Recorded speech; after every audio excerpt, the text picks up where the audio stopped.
예레미야 20장의 말씀을 함께 나누도록 하겠습니다. 예레미야 선지자는 눈물의 선지자입니다. 백성들의 고통과 나라가 망하는 그런 현실을 바라보면서 눈물 흘리며 안타까움 가운데 그렇게 예언하고, 그리고 그런 종말을 알고 있기 때문에 자기의 동족들의 이 나라가 망하는 이런 수치와 재앙, 이런 고통 가운데에서 얼마나 안타까워하며 울면서 예언을 했는지 모릅니다. 오늘 예레미야 이제 19장에서 보면은 있는 사건이, 하나님께서 예레미야에게 너 토기장의 집에 가서 토기를 하나를 사라, 옹기를 사라. 그리고 그 옹기를 가지고 와서 흰농 골짜기로 가지고 와서 거기서 깨뜨리면서 예언을 하라, 이렇게 말씀을 하셨어요.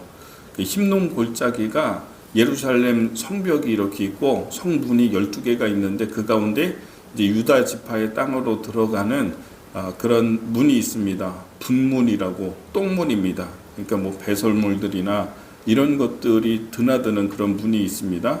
거기서 나오면 흰농 골짜기가 있는데 그곳에 가서 그 옹기를 깨뜨리라, 그리고 예언하라. 하나님께서 이 백성을 이제 심판하시고 재앙이 임할 것이다, 망하게 될 것이다, 그런 예언이죠. 그 예언의 내용이 그런 부분입니다. 그랬더니 이유가 뭐냐, 거기에 대한 그렇게 심판을 하는 이유가 무엇이냐, 이게 19장에 쭉 보면은 인신제사했다. 므낫세 왕 때에 사람 불태워서 죽이는 흰농 골짜기에서 사람 불태워서 이방신에게 분향하고 그렇게 이렇게 제사하는 그런 일이 있었거든요. 실제로 있었기 때문에 내가 그것을 다 보았다. 자기의 자녀를 불태우는 그런 일들, 악한 일들, 억울한 자의 죽음들, 그런 일들이 있었거든요. 내가 더 이상 얘기할 게 없잖아요. 그 정도의 악행이 있었다. 더 이상 뭐 이런 심판과 재앙을 이야기한들 더 이상 무슨 변명을 하겠습니까? 그런 일 있었고, 억울한 사람이 피 흘렸고, 하나님의 뜻대로 정치하지 않았고, 이런 이야기가 되는 것이죠. 그 이야기가 쭉 나옵니다. 그래서 하나님이 심판하시겠다, 재앙을 내리겠다. 근데 20장으로 넘어와서는 20장 1절에 보면은 임멜의 아들 제사장 밧솔이 여호와의 성전의 총감독이 그가 예레미야의 일을 예언함을 들은지라. 그 흰농 골짜기에서 옹기 깨뜨리면서 한 예언, 그 이야기를 들은 것이죠.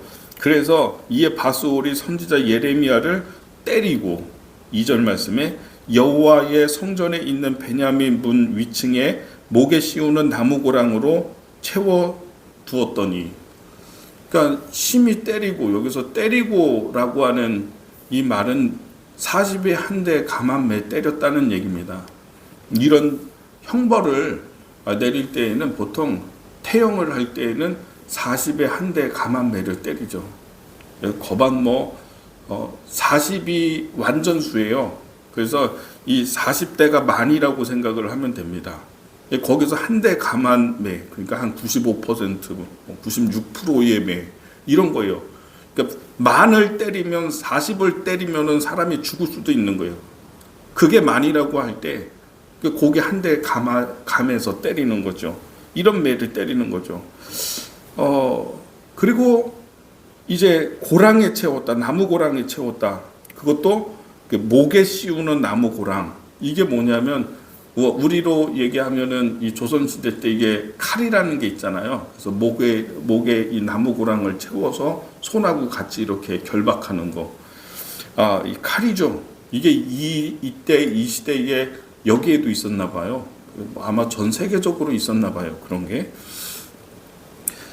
근데 이거를 차면은 그렇대요.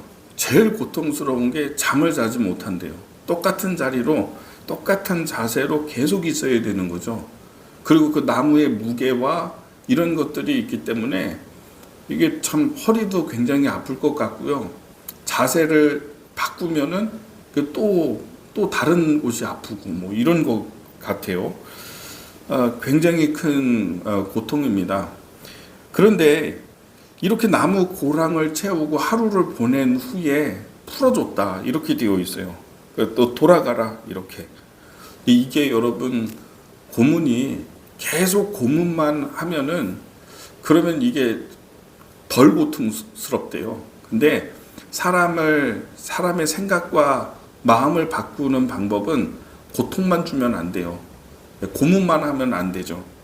회유책이라는 게 있습니다. 그래서 하루 동안에 칼을 채우고 난 다음에 풀어주는 겁니다. 풀어주면서 하는 얘기가 너 다시는 예언하지 마. 그런 쓸데없는 얘기, 그런 사람들 공포를 막 몰아가는 그런 얘기 절대로 하면 안 돼. 이렇게 경고하고 회유책을 쓰는 거예요. 풀어줄 테니까 예언하지 마. 이렇게 했던 것이죠. 그러나 예레미야가 멈추는 사람이 아니죠. 하나님의 말씀이 멈추지 않죠. 여러분 주기철 목사님도 일제시대 때 신사참배 거부해서 감옥에 갇혔잖아요. 엄청난 고문을 당해요. 그래서 병도 걸리고 막 그래요. 그런데 그러더래요. 일본 순사가 막 이렇게 고문 막 하다가 엄청난 고문을 하다가 가다가 그러다가 집에 가서 하루 자고 오라고 그랬대요. 그래서 그것도 태워다 줬대요.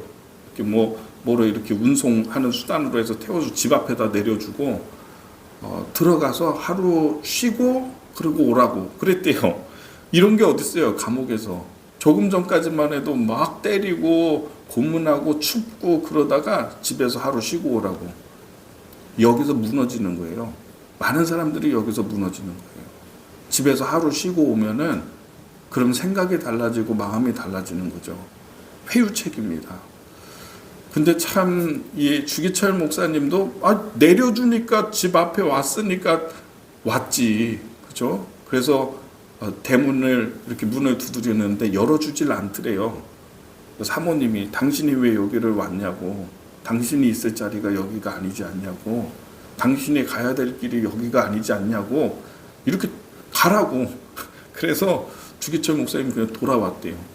감옥에서 순사들이 깜짝 놀란 거예요. 이런 사람이 다 있냐고, 다시 돌아오는 사람이 다 있냐고 그랬다고 하죠. 이 예레미야에게 이런 회유책을 쓰는 것이에요. 다시는 예언하지 마.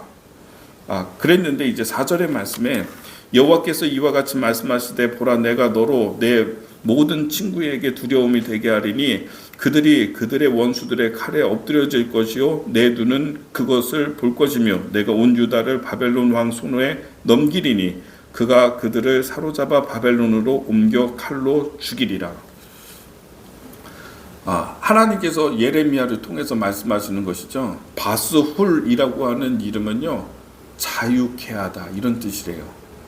바스훌이라고 하는 이름 자체가 자유케 하다, 자유를 주다 이런 뜻인데 이름하고 너무 안 맞잖아요. 지금 사는 게 하나님이 이름을 바꿨다는 것입니다. 그래서 뭐라고 이름을 바꿨냐면 3절 말씀 뒷부분에 보면 마골 미사빕이라고 이름을 바꿨는데 이거는 이 뜻이 사방의 두려움 이런 뜻이에요. 사방의 두려움. 네가 망하는 걸 보고서 사방이 두려워할 것이다. 네 친구들이며 다 모든 사람들이 너 칼로 죽는 거 보면서 다 두려워할 것이다. 이렇게 이제 예언을 하는 것이죠. 4절 말씀 이렇게 보면은요. 너와 너의 친구들이 바벨론으로 포로로 끌려가게 될 것이고 그리고 그 바벨론에서 칼에 찔려서 네가 죽게 될 것이고 거기서 묻히리라. 이런 예언을 예레미야가 하는 것이죠. 근데 여기서 명확해지는 게 하나 있습니다. 뭐냐면 바벨론이라고 하는 이름이 드디어 나왔어요. 지금까지 예레미야의 예언은 좀 흐릿했죠. 망한다, 재앙이 임한다, 다 죽는다, 망할 때에 순순히 이렇게 끌려가라. 뭐 이런 예언들이었는데 누구에게 망하는지가 명확하지 않았거든요. 근데 어떻게 망하는지 이런 게 명확하지 않았는데 지금 명확해지잖아요. 바벨론이라고 하는 게 탁 튀어나옵니다. 바벨론에 망한다. 근데 이때만 해도 바벨론이 신흥 강국이기는 하지만 그렇게 강하지 않았거든요. 진짜 강한 나라는 아수르죠. 아수르가 강하고 애굽이 강하고 이 바벨론은 신흥국이긴 하지만 그러나 그런 바벨론에 망하나 우리가? 그렇죠. 그런데 이 바벨론이라고 하는 이름이 명확하게 나오게 됩니다. 여러분, 고난 가운데 고난이 깊어지면은 또한 하나님의 뜻도 분명해집니다. 애매하고 뭔가 흐릿하고 내가 어느 길로 가야 될지 어떻게 해야 될지 뭐 이런 게 좀 어떻게 되는 건지 잘 모르는데, 근데 고난의 깊은 곳에 들어가면은 그러면 이제 하나 둘씩 명확해지게 되는 것을 보게 됩니다. 바벨론이라고 하는 이름이 분명히 나오고 그 나라에 의해서 이 나라가, 우리나라가 망하는구나 라고 하는 것이 명확해지죠. 여러분, 하나님의 뜻을 고난 가운데 깊이 만나게 돼요. 하나님이 때로는 고난과 아픔, 우리의 삶 가운데 그런 시간도 지나가게 하지만은, 그러나 그때에 하나님의 뜻을 명확하게 붙들게 되기 때문에 때로는 하나님은 우리에게 고난을 허락하시게 된다라고 하는 것이죠. 자, 이제 좀 지나가서요, 그런 이야기를 바벨론에 의해서 망한다, 이렇게 이야기를 예언을 하게 되고요. 또 7절의 말씀에 보면은 이제 예레미야의 영적인 상태가 나옵니다. 이렇게 예언하고 돌아갔습니다. 이제 7절부터 보면, 여호와여 주께서 나를 권유하심으로 내가 그 권유를 받아 싸우며 주께서 나보다 강하사 이기셨으므로 내가 조롱거리가 되니 사람마다 종일토록 나를 조롱하나이다. 예레미야의 침체예요. 근데 지금 뭐 하는 거냐, 막 사람들에게 조롱거리 되고 욕먹고 모욕당하고 뺨 맞고 매 맞고 두드려 맞고, 하나님이 이제 그 앞부분에 보면은요, 나를 권유하셨으므로 이러잖아요. 근데 하나님이니까, 당신이 나보다 강하신 하나님이시니까 나를 이겼다는 거예요. 당신이 이겨서, 나는 그게 아니었는데 당신이 이겨서, 하나님이시니까 이겨서 내가 나가서 선포했는데, 그래서 내가 조롱거리가 되고 내가 모욕을 맞고 뺨을 맞고 이러지 않냐는 거예요. 왜 맨날 나는 이와 같이 그냥 뺨 맞고 사람들에게 조롱거리 되고 내 가족들도 다 창피하다고 하고 이러는데, 영적인 침체죠. 근데 이게 이렇게 영적인 침체가 왔을 때 사실은요, 뭐 모세도 그렇고요, 다 영적인 거장들이 이런 침체를 경험해요. 우리와 비슷해요. 침체를 경험하는데 9절의 말씀에 내가 이제 다시는 여호와의 말씀 전하지 않겠다라고 결단하고 절대로 내가 집 밖에 나가지 않겠다 이랬는데, 9절에 보면은 내가 다시는 여호와를 선포하지 아니하며 그의 이름으로 말하지 아니하리라 하면 나의 마음이 불붙는 것 같아서 골수에 사무치니 답답하여 견딜 수 없나이다. 안 하려고 했거든요. 막 그 허벅지를 꼬집으면서 안 하려고 했는데 골수에서부터 불이 붙어가지고 막 너무 뜨거워가지고 불 붙어가지고 안 할 수 없는 거예요. 폭발하는 거예요. 터져 나오는 거예요. 나와서 선포할 수밖에 없다는 거예요. 이 불입니다. 불이 임하는 것입니다. 영적인 침체가 극복이 되는 건요, 불이 임하는 거예요. 나에게 불이 임하면 이게 폭발이거든요. 여러분, 우리가 사순절 보내고 있는데 부활이라고 하는 게 뭐냐면 폭발하는 거예요. 터져버린 거라고요. 죽음이, 육체의 이 죽음이라고 하는 것이 예수의 생명, 부활의 영, 이걸 가둘 수가 없는 거예요. 껍데기가. 그래서 부활의 영이 너무 부활의 영이니까, 너무 생명의 영이니까 이게 폭발한 거예요. 살아난 거예요. 견딜 수가 없는 거예요. 견딜 수가 없어서 터져버린 거예요.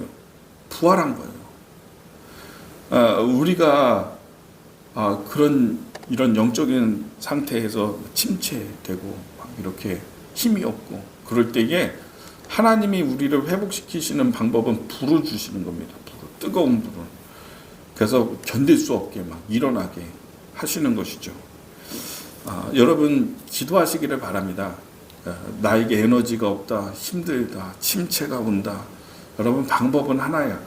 불이 임하는 겁니다. 성령의 불이 우리에게 임하면요, 터져버리는 거예요. 이런 것들 제가 지금까지 많이 봤는데, 한 번은 그 단기선교에 가서 제 방이 있고 옆에 방에 전도사님, 여자 전도사님, 그리고 신학생, 여자 신학생, 그리고 한 명 이제 고2 2짜리 여학생 같은 방에 이렇게 쓰게 배정했거든요. 제 옆방이거든요. 세상에 새벽 1시, 2시까지 춤을 춰요. 근데 그 춤을 추는데 뭐 트와이스 노래 막 이런 거에 맞춰가지고 얼마나 깔깔거리면서 계속 막 춤추고, 제가 야 쟤네 불 붙었다. 야, 전도사님하고 신학생하고 쟤네 트와이스 춤추면서 불 붙었다. 얼마나 노래를 막 따라 부르면서 그냥 새벽 1시까지만 안 자더라고요. 계속 얼마나 재밌어 하는지.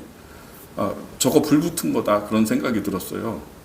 그 다음날 이제 저녁에 모든 사역 마치고서 설교하고 집회할 때 제가 그런 얘기했어요. 그 얘기를 했더니 세 사람이 고개 숙이고 얼굴 시뻘개지더라고요. 선교 와가지고 트와이스 막 이런 노래 맞춰가지고 밤새도록 춤춰, 이 얘기하니까 막 창피해가지고 고개를 못 드는데 이야기했어요. 좋다. 하나님 보시기에 좋았을 것 같다고. 불붙은 모습은 좋은 거예요. 정말 불붙은 모습은 정말 좋은 거예요. 근데 너희들이 하나님 찬양하고 하나님 예배하고 주님에 대해서도 불붙었으면 좋겠다. 두 가지가 다예요.